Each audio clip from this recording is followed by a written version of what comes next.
This morning, state leaders are now reacting after police say an undocumented immigrant killed a woman from Marietta, 52-year-old Camilia Williams. Atlanta News First Sarah Hammond is live for us from the Cobb County Jail. And Sarah, what is the governor saying?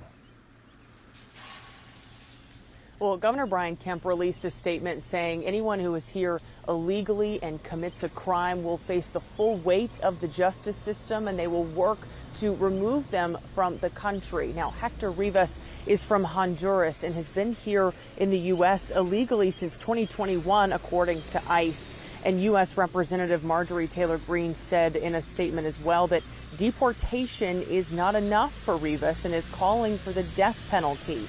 The arrest comes as the Trump administration continues to crack down on illegal immigration, and ICE agents arrested a high-ranking member of a Venezuelan street gang here in Cobb County. And Camilia Williams' brother, Arsene Williams, says his sister did not deserve to die.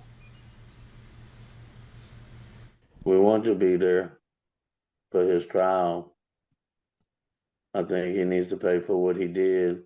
I don't think he needs to be turned over to Homeland Security and sent back to his country. And Governor Kemp went on to say in a statement that the Trump administration has his full support in their effort to, quote, remove dangerous criminals from our communities. Live from the Cobb County Jail, Sarah Hammond for Atlanta News First. All right, Sarah, thanks for that.